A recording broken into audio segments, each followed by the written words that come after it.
Saan pa kayo? Dito na tayo sa aking niluto. Ang ating tadtarin. Halina po kayo, tayo'y kumain na.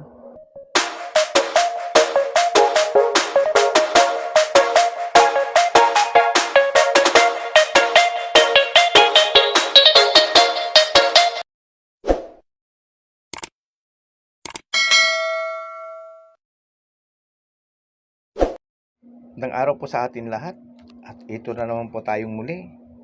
Halip po tayo magluluto ng tadtarin. So ayan po yung ating mga sangkap. Ayan. So ayan ang ating mga gulay. Meron tayong kamatis dyan, labanos. Meron tayong sitaw, patis, giniling, okra. Meron po tayong gabi. Ayan po yung ating sinigang, sampalok. Ayan. Igisa na po natin ang ating bawang.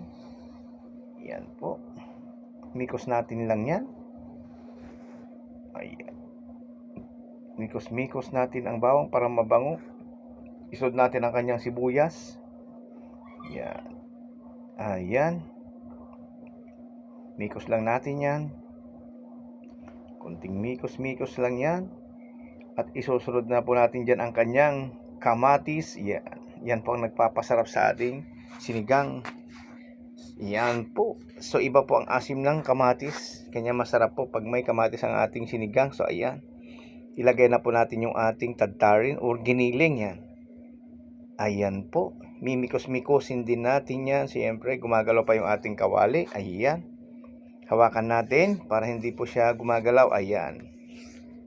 At pa-subscribe na rin po para po lagi kayong updated sa ating mga lutuing ulam. At ulam pang bahay lang po yan. So ayan. At yan na po yung ating patis. So ang ginagawa po natin ay inaagad po natin yung patis para po manuot sa karni ang ating mga niluluto. Ayan. So lalagyan na rin po natin ng cubes yan. So every time po na tayo magluluto ay chicken cubes po ang ating ginagamit. Ayan. So magtataktak din pa tayo ng crack na paminta. Ayan. So ayan, kumukulo na. So imikos pa rin natin yan. Mikos-mikosin natin yan. Ayan. Para po malusaw yung kanyang cubes. Ayan. Ayan. So pipisak-pisak lang natin ng konti. Ayan. Halu-haluin. Ayan. Tinaktak na naman po natin yung sandok. So ayan. So dumami ng konti ang kanyang sabaw. Ilalagyan na po natin yung labanos niya. So pwede po nating sabayan sa karne yung labanos kasi hindi naman po nalalabog yan. Ayan. So namamango na po. Ayan. Kunting mikos pa rin. Mikosin natin yan. Siyempre. Ayan. Ayan po. Maya-maya lang po ay sasalin na natin sa ating kaserola. Ayan. So ayan po. Inilipat po natin sa ating kaserola. Ayan. So ibubuhos na po natin dyan. Kasi medyo maliit po yung ating kawali na paglulutuan. Ayan, masarap po kasi maraming sabaw niya. So biglang kumulo na po yan. Ayan po, kumukulo na. Ayan, so madali lang pong lumambot yung ating karne kasi giniling. At ilalagay na rin po natin yung kanyang gabi. Ayan. Ihulog na po natin yung gabi. Yan po ang lalong pampasarap sa ating tadtarin. Pampalapot po yan ng sabaw. Ayan. So masarap po pag medyo malapot ang sabaw.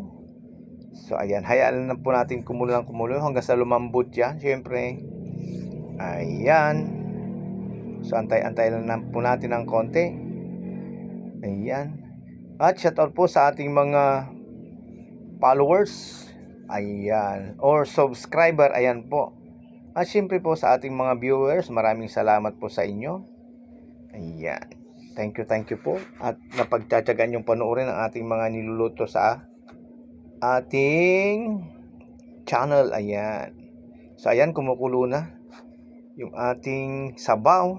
Ayan na. So antay-antay natin ng konti. Ayan. So kulong-kulo na po yan. Ilagay na po natin yung kanyang kalamismis. Ayan. So iuna po natin ilalagay yung kalamismis kasi hindi naman po yan nalalabog yan. So medyo malambot na po yung ating mga gulay na ibang nilagay. So ayan. So isunod na natin yung kalamismis. Ayan. At yung ating sitaw. Ayan. Nulog na rin natin yung ating sitaw. Ayan. At ang susunod dyan ay yung kanyang okra. Ayan. So, pag wala pong okra, hindi po masarap ang ating tadtarin. Yan po ang isa ring nagpapasarap sa ating tadtarin. Ayan. So, ayan, kulong-kulo na po yung ating sabaw. Ayan. So, ayan, busy pa po tayo sa paghugas ng takip. Ayan. Sabang tayo nag-iantay na maluto yung ating gulay, sasabay na rin po natin paghugas-hugas ng mga takip ng ating kaldero. Ayan. At syempre, mga plato, kung ano po yung ating nagamit na. Ayan. So, kulong-kulo na po yan. Atin lang pong hahaluin yan o mikos-mikosin. Sabi nga, ayan. So, ang bango na. Ayan. Ayan po. Ayan. Lalagyan po natin ng kanyang ginisang konti. Yan. Aji. So, ayan. Para po malasa-lasa. At lalagyan na rin natin ng patis. Kasi medyo matabang pa yung patis kanina nilagyan natin. Ayan. Bango na. Talagang nakakagutom na yan. So, ayan. Mikos-mikosin natin yan. Titignan natin kung okay na yung gulay.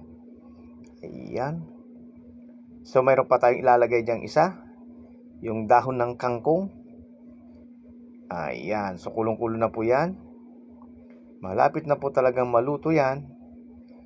Ang panghuli po natin ilalagay ay yung dahon ng kangkong o talbos yan. So, ang ginagawa po natin sa ating kangkong, hinuhugasan po natin ng suka yan.